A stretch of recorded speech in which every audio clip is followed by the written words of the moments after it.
so many churches have such high staff turnover because they have horrible systems. So they're just burning through people constantly. And they think there's some sort of holy, sanctified reason for that of like, oh, you just can't handle being called to this ministry or whatever. It's like, no, you just don't know how to build good systems in your organization. It's not rocket science. It's like a lot of these churches, they have the resources. I just feel like they're being mismanaged because of poor systems. Yeah. So then that's how these young, gifted leaders in the church get burnt out.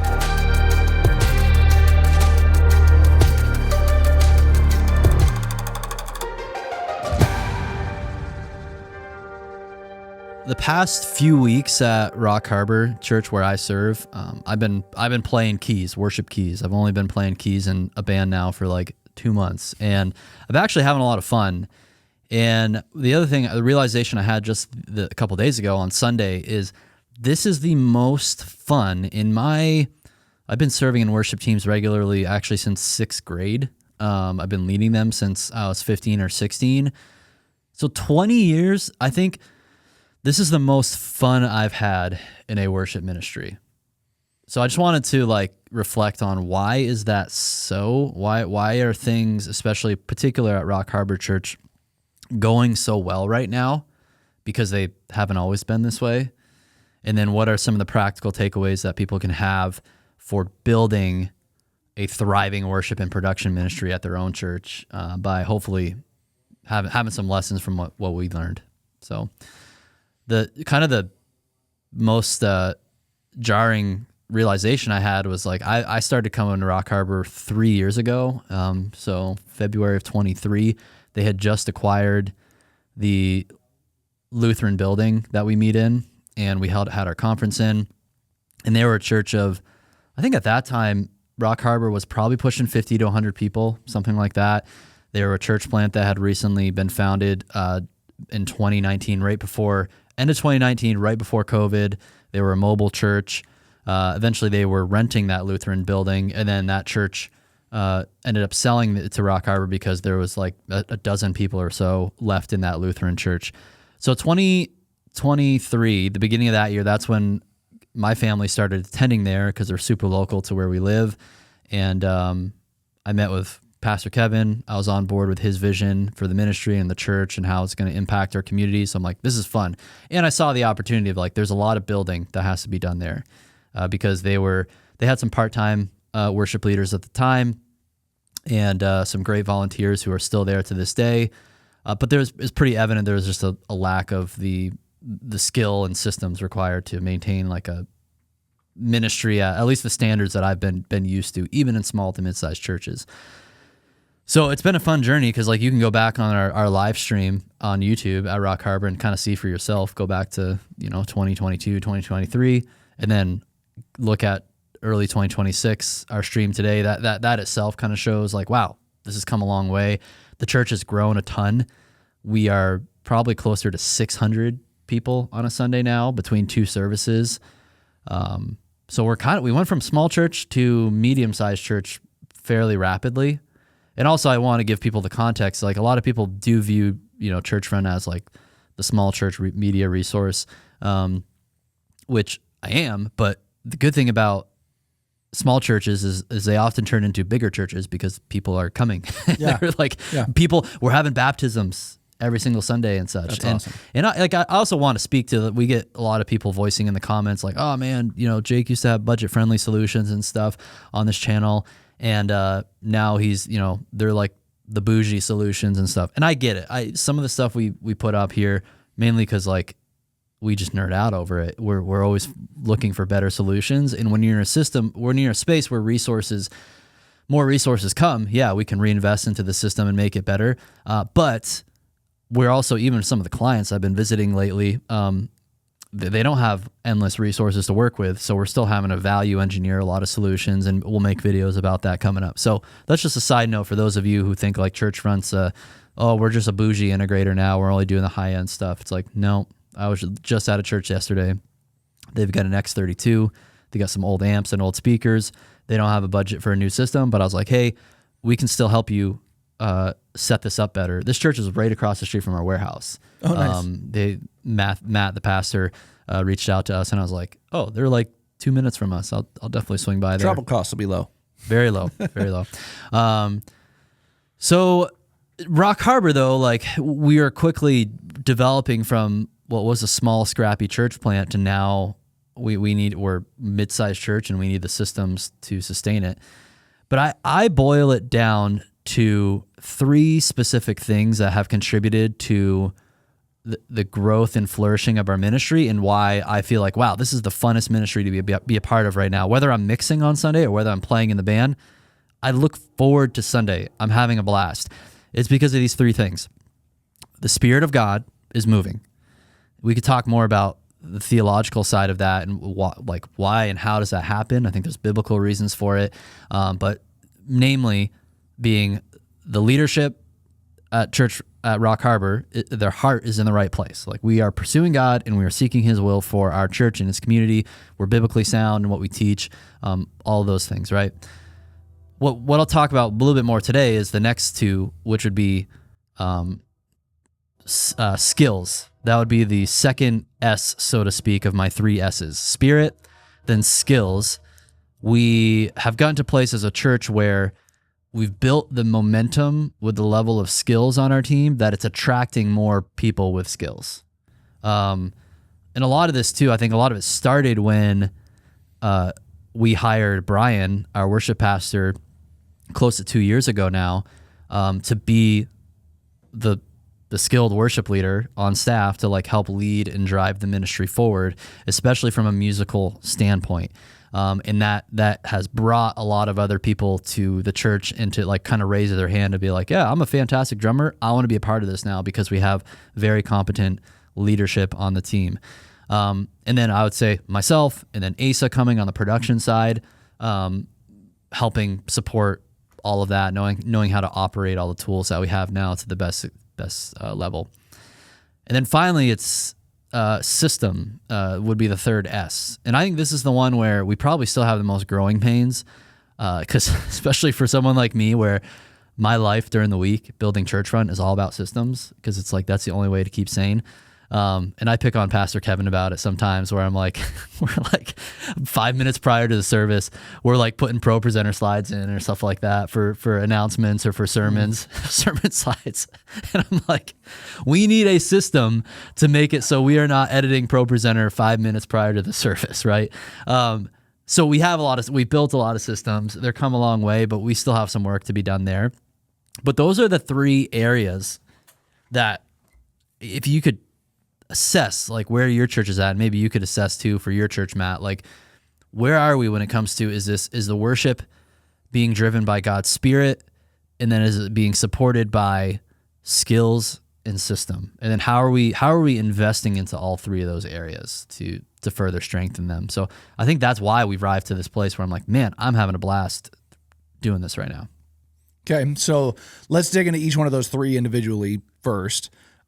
Spirit, I think could be the most obvious, in the sense that like we're all doing this for churches. So, we kind of understand what that means, but break it down what that meant for you specifically as you talked to, Kevin about going to church there and what you've seen from a Spirit-led standpoint. What is the Spirit doing to move in your congregation? How does that manifest itself? I think there's a lot of things happening at a macro level. I think we are living through some sort of revival right now. Maybe someone, when they can look back on this time, they'll be able to articulate it more. But we're seeing a lot of people, seekers, people who've never been to church before come to church, people who have been to church before, fell away from the church, now they want to come back to the church. They're taking it more seriously. So I've never seen this many baptisms at any churches that I've served on in the 20 some odd years that I've been serving in churches as a young adult and now an adult. So macro level, things are happening right now that are really exciting for especially the church. I can speak for the church in America because I see the same trends that all the churches we're helping. Like they're all small, maybe mid-sized churches in random places in the country, even outside of big city centers that are growing. And they're like, we have construction projects. Like we physically need bigger space to accommodate all the people coming to our church now.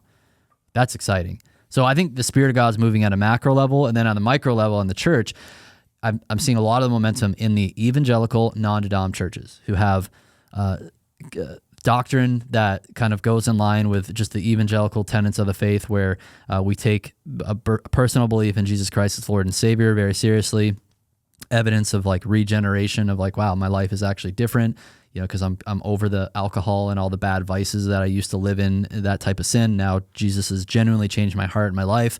And everything about the church and the ministry and the preaching and all kind of that's the primary ministry philosophy, is like we come to gather and to worship God, to encounter him, to be changed, change people, not just a stodgy religion, and just keep living our life the way we have before. So I think that's what I would say, like spirit. But then also there's ways that the music and the production and all that kind of can support that, because I think, and this is ways I actually think now, because we've established some of the foundational aspects of skills and system, the next level is we can even create more space for the Spirit to move throughout the service, because again, you get it, like the skills and competency needs to support it. So going there real quick. Yeah. So, this is the one that I could see the average church leader quickly make excuses, right? And I don't even blame for that. I think that's a tendency that we all have to be like, yeah, but I don't have, right? I don't have the great worship leader. I don't have the great production leader. I'm struggling to keep my head above water trying to run this church myself, right? How do we encourage them that you need to make the right decisions over and over a long enough period of time to get the right skills involved, right? Don't grow weary of doing good in what you're trying to accomplish. Don't get sucked into that mindset of thinking, oh, well, because I don't have those skills on my team, I can't do it, right? Don't get sucked into that victim mindset. So how do we help small churches that feel like they're short on skills? How can we help them understand how to acquire skills first, learn yourself, right? And then acquire people, hire people, recruit people that have the skills needed. How would you do it? I think I've been successful at it at some churches, and I think I've been horribly unsuccessful at others. So things that have worked in the past, I think the one thing that I will say is all it takes is one really good volunteer. One great, on fire, amazing volunteer can change everything, which is why I think it's so important that as a leader in a church, you meet with everybody. Take the time, go have coffee. Any single person in your congregation that walks in that you've never met with them before, have the coffee date. Just go out, have a cup of coffee with them, figure out who they are, what they're doing, what they're about, what gets them excited. I've got two examples of that. Is one woman who is no longer with us. She passed away of cancer a few years ago, but she had never done any kind of church production, but she liked photography.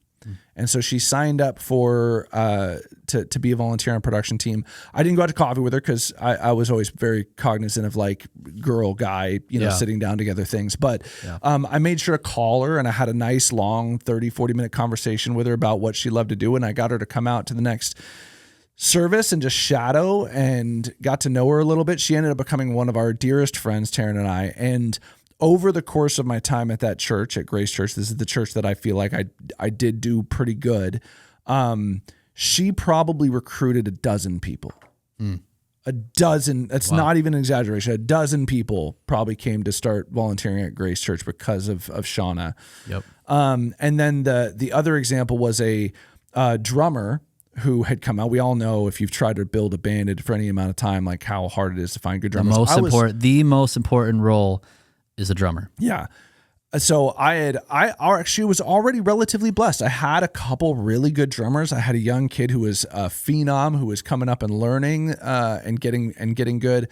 But I was always like, I'm always ready to talk to someone new. And so this guy came out. His name is Jay, good friend to this day. And I talked to him ahead of time, said, hey, come get coffee before practice. We went out to coffee. I sat with him for like an hour. During the course of that conversation, he talked to me about the fact that he had been kind of going church to church looking for a place to serve. He went to one of our local churches that had that was a very modern, great worship, phenomenal worship team there. And he had gone in and he talked to him, and there was just, it was kind of, there's no room in the inn, kind of a feeling. Yeah. Like they wouldn't let him come up and play for him. They were like, no, we have enough drummers. Sorry. We don't really need you right now. Yep. And I was like, yeah, I'm not going to do that. So I said, let's have coffee. Why don't you stick around for practice? Like hang out, see what goes on. He stuck around, he played for practice, or he sat through practice. At the end, I'm like, hey, do you want to jam? He came up and jammed, and I'm telling you, to this day, one of the best drummers I've ever played with. Mm-hmm. Turns out he's the Marine Corps rock band drummer for there's only, at the time, I don't know if it's changed now, but there were only 2 Marine Corps rock bands in all of the U.S. This was in San Diego, This is in San Diego. Yeah. He and that is like the unicorn of the military. Like everyone wishes they had that job. All they do is personal training and play music. That's it. That's all they do. Because they can't afford to get them hurt because they're their marketing department. Basically, they send them around to play and for shows and stuff. Yep. So because of that, he recruited the other Marine Corps rock band drummer for our church, and then 1 or 2 of their backups came to our church at one point. At one point, I had like 6 drummers. Now we had moved on to doing 2 campuses, I think 5 services between 2 campuses. So I actually was using them at that time. So I had a rotation, but even then I had a rotation of like our drummers were playing maybe every other week. Yep. And every single one of them could have played for Hillsong. Yep. And that's not an exaggeration. That's the momentum, man. The momentum is so important. Yeah. And it's so hard to like get that momentum going, like pushing the boulder. But then once it starts going, you start attracting people. But I will say, it, like you said, it all starts with one key volunteer who can really help get the momentum going. But like as a leader, don't mess it up. Like don't like be a weird controlling leader. Make sure you're supportive to them. Make sure you also like kind of shepherd the flock. Watch out for like the momentum might attract some interesting characters that you'd be like, hey, don't think this is a good fit for you to be a part of because we're trying to preserve this culture that we have such great momentum around. Yeah. Same thing like at our church, Tim, who's our best drummer, like he had been attending Rock Harbor for a year.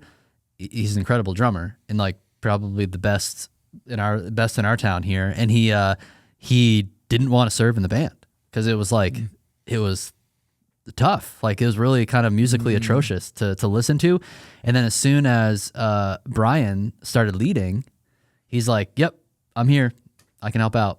And then now he's like our most regular drummer that we have. And it's, he's helping us record worship albums and stuff like that.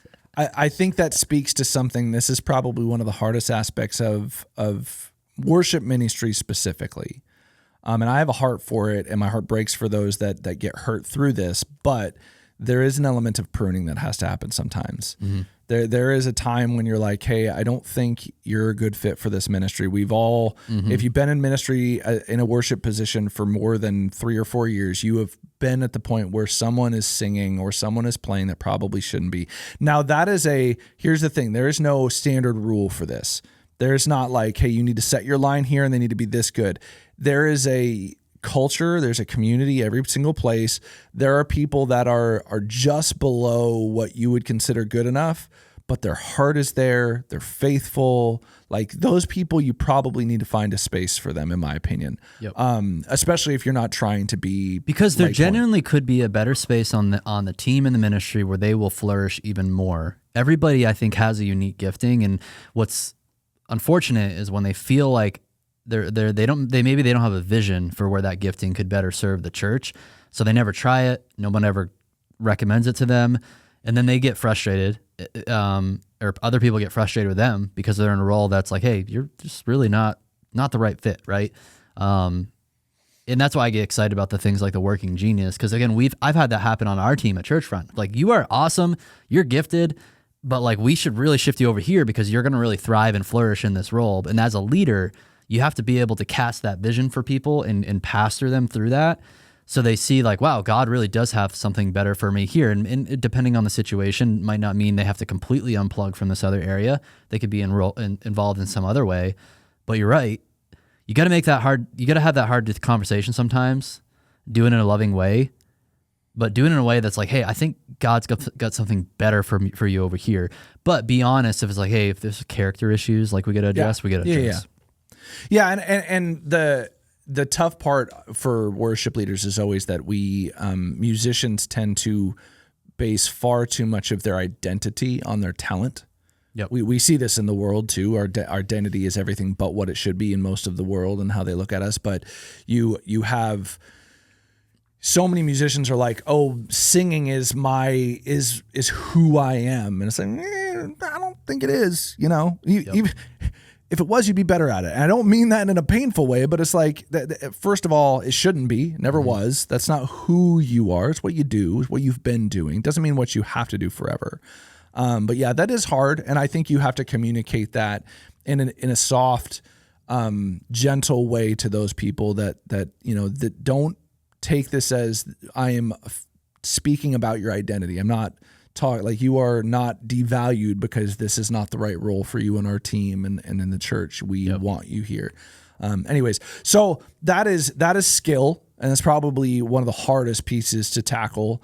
Let's get even more practical on that. Yeah. Like if you're a solo pastor out there, maybe planting a church for the first time, or you inherited a small church situation where you're like, yeah, how do I get started with any competency in my worship and production ministry? Because I feel like actually just a pastor I was talking to yesterday in that situation, this practically what I would do to get out of the situation is you need to be willing, the church needs to be willing, and you might have to talk to your elder board and whoever, you have to be willing to financially invest into, if you don't happen to have that rock star volunteer who can just show up and do that every week, financially invest a little bit of the church's capital into that role of someone who can show up, is competent as a vocalist, as a guitarist and pianist, and they could be your starting point to lead very solid worship sets, even with that very simple setup. And from there, that's going to attract other band members who want to be a part of that. Because if you're like, oh, we're trying to save money as a church, so we're just putting up, random volunteers who are not trained vocally or on an instrument to do that, that's going to repel all of the Good great talent from your church. So let's get even more practical. I think, right, what's the going right now if you're going to hire a younger but skilled vocalist, guitarist, maybe they're college age and they're looking for opportunities. This was me, 20 years ago. Maybe if it's one service that you're doing at your church because you're that small of a church right now, that's okay. Maybe you're looking somewhere between $150 to $200 a week or a Sunday to get that type of talent, right? Because you need to think through this person. Let's say we're even starting at $25 an hour for their time. Usually with contractors, you get to pay a little bit more of a premium for that super part-time role. Let's say they need at least give them 2 solid hours a week to prep their set list and to make sure pro presenters ready to go and lined up. Give them a church this size.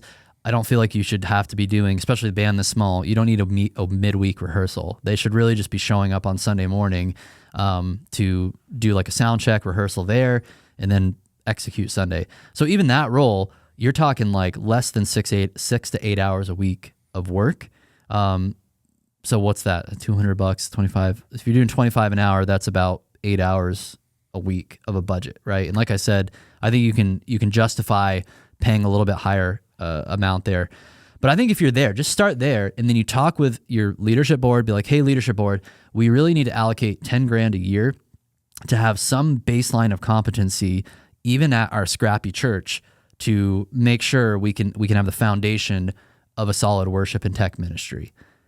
From there, I think things would really momentum would start to happen. Again, there's other variables that come into play, but I just want to get as practical as I can for church leaders in an environment like this, where realistically, if you don't naturally have that talent at your church already and you want to get something going, you gotta invest into it. I would say even at a mid-sized church, if the right person comes around, be willing. So same church, and I credit her with a lot of the success we had at that church, but I had a young, I think she was 18, she might have even been 17 when I talked to her the first time, but she thinks she was 18, came in, and one of he was kind of a temporary junior high guy, had found her, he met her at a party or something, said, hey, come help me out with my middle school ministry because I'm working at this church, and she was going to go to college right down the road from us. And I found out that she sang, and then I saw a video of her singing. I was like, hold on. So I took her and another one of our pastors, so that it wasn't just two of us. We went out to get lunch one day. I bought her coffee, or I bought her lunch. Then we came back to the church, and I was like, hey, can you just sing something for me? And she got on a piano, and I forget what song it was. But anyways, holy cow, good. Mm-hmm. I think I convinced the leadership to give her $600 a month. Yep. Like nothing. Yep. And she was probably at for a church that size. We were at that point probably 700-800 people a weekend. Yeah. Yeah. And it was that's like, a big church for a lot of folks listening. It is a big church, yeah. but it was a tiny investment. Yes, it was like it's $600 a month. Yep. She ended up taking over my job. Yeah, 4 or 5 years later, she was so skilled. She was so ridiculously good at everything. She was, and it was just being willing to invest in her. Yep. That I would be willing to say, hey, I think you have a future doing this. You know, can I told her, I know this isn't a lot of money right now. My goal is to make it more full time than it will be when it starts. But I see the potential in you to do this. And being willing to invest. So I think the most effective work to develop the skills, going back to our spirit skills systems, the skill side of it is like you might just have to straight up pay for the skills to be around to begin the momentum, but then eventually it sort of takes on a life of its own, and then you're not even quite so dependent on one key person anymore. Like it's a really true, well-developed team. But again, it's gonna have, from my experience, again, what's happening at Rock Harbor, like last week, we had a new vocalist join our team. Now she's the wife of our new youth pastor, associate pastor. So it's like there's a little bit more going on there. Why she's there. Yeah. But she's like, I think even like part of the decision of why a couple like that would choose to want to be at Rock Harbor is they see the momentum at a church like this. They came from a large mega church in Houston, and they wanted to move here, families closer here, and just have a different pace of life. I think church life in a medium-sized church in a town we're in is like, it's fun. That's a fun ministry to be in. Sometimes if you're in like a mega church in a big city, it's like a grind that never stops. I've been in both, and I don't prefer the mega church. So it's like, anyhow, like she joins the band this week, and I look at Brian, I'm like, well, there's another very overqualified person who's on our team again, because it's just like, it's like having Carrie Job join us or something like that. It's just ridiculous, right? So that's why it becomes more fun. But I also think, again, I'm speaking back to the small ministries getting started, find a key person who you can, the whole hiring people is more about accountability in my standpoint too. Everybody thinks, oh, it's church, everybody's going to be volunteers and stuff. Like, yeah, you do have a lot of volunteer teams, but it gets to a point where it's unrealistic to have so much responsibility and accountability on someone who there's no financial accountability in terms to justify, like, hey, we really need to rely on you to be here to take care of these systems that we're going to talk about, because they're really important to our church that they operate every single Sunday. There are a lot of roles that we can have volunteers in, but they're usually lower risk roles. Like, I'd say making sure we have competent music every single weekend is not a low risk thing for a church. Like worship and music is a very key aspect of what you do as you operate it. Yeah, I mean, you look at a normal church service, say it's an hour and 15 minutes. 30 minutes of that is probably music. Yep.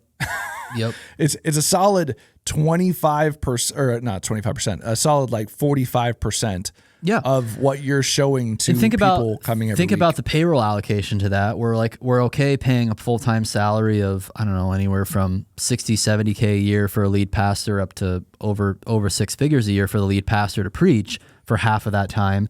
But then you're your worship music, you're like hoping for the best with rolling the dice with volunteers who never had any formal musical training or anything like that. And it's just a crapshoot. Yeah. Like, that doesn't make any sense. Yeah. For your most important hour of the week.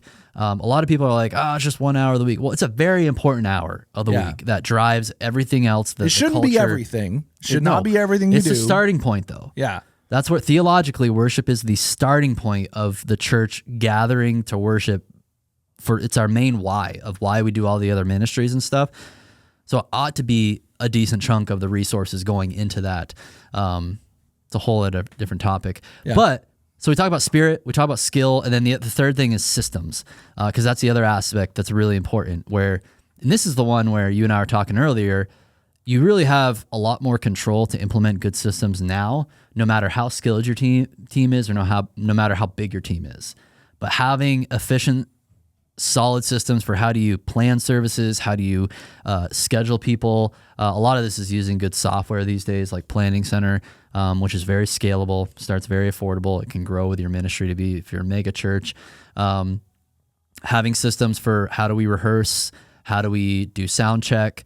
That's some of the strategic systems, but then you also got to have the infrastructure systems for our AV. Like that's what we talk about all the time. It's like, we're shooting for the moon, or these standards with how we want worship and production to be, but we're still, mixing on the 10-year-old X32 with, no RF coordination with these random BLX microphones and like, no acoustic treatment in our space, no network infrastructure. By the way, this is all him talking about where Rock Harbor actually was. Yeah. When he started. Yeah, exactly.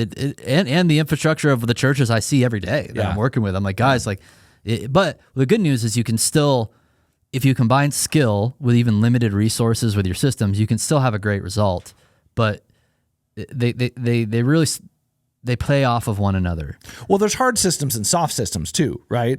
So you're talking specifically there is more about the hard systems involved in trying to logistically field a service on Sunday morning and what you need to make a church functional. But there's also the soft systems, and those are the things that any church can start at. It's interesting because what I've seen at so many small growing churches is exactly what you mentioned at the beginning, which is that you have a ton of skill and the Spirit is moving and your systems are lacking. Mm-hmm. Because you can fake it without systems for a while, but what will happen at some point with every medium-sized church is that you will get too big for your systems, and your systems will start causing failures. People get burnt out. Yep. They start leaving.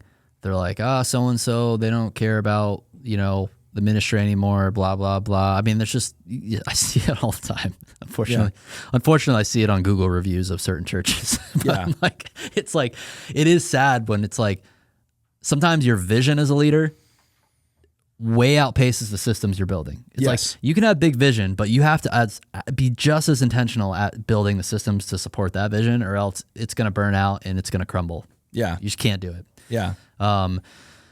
So it's, unfortunately, systems are kind of the boring part nobody sees. Yeah. So nobody wants to really invest the time into it. I think that's especially visionaries. Yes. Visionaries tend to be terrible at systems. Yep. Because it's the most visionary. You're actually pretty good at it. Mm-hmm. I think it's because you make a conscious effort to be like, I have to put these systems in place, because if I don't, then I'm going to have to do it all the time. Yep. Right. Exactly. So, or it's turnover. So many churches have such high staff turnover because they have horrible systems. So they're just burning through people constantly. And they think there's some sort of holy, sanctified reason for that, of like, oh, you just can't handle being called to this ministry or whatever. It's like, no, you just don't know how to build good systems in your organization. It's not rocket science. It's like, there's great books on this stuff, and your church also can have, like, a lot of these churches, they have the resources. I just feel like they're being mismanaged because of poor systems. Yeah. So then that's how these young, gifted leaders in the church get burnt out, because they're just having to show up weeknight after weeknight to all these ministries and the things going on, and it's just an unsustainable system. Yeah, I completely agree. Sorry, that'll make a good short on the Instagram or TikTok or something like that. But I don't know. I hear it time and time again, because I'm like, oh, here's another great young couple who just got burnt out by bad systems. Yeah. And no, I know nobody's intentionally trying to be that way at these churches, and a lot of people, back to your thing, I think you started off of, it was a different podcast about like corporate leadership skills and strategies. Like, a lot of those things are actually good, because it's trying to build better systems so that your people will have a sustainable workload, so because you can't just churn through people. The organization's never going to grow because of that. So systems around people, leading your team, also the AV systems. Again, Churchfront specializes in a lot of that. You can reach out to us if you need help with it. But we're passionate about both of these things, not just giving you the right AV infrastructure, but making sure, do you have the skill in people systems to operate this properly, or else you just invested a couple $100,000 into the system, or even a few thousand, and nobody the hard knows how to use systems it. and your soft systems are so terrible that nobody knows how to use it. That's the thing. Hard systems you can buy. Soft systems you have to figure out. You have to come up with. You have to create. Yep. I hope that's helpful for you guys. I think those are the reasons why I know in my own personal ministry, things have become it's just fun. I feel like if you're not having fun, you're kind of doing it wrong, or there's probably a system that's broken. Sometimes if it's not fun, it's just hard, and you're in a season where you just gotta don't lose heart, keep pressing on. But generally, if you're seeking God, you're developing skills, you're building systems, that's where ministry flourishes.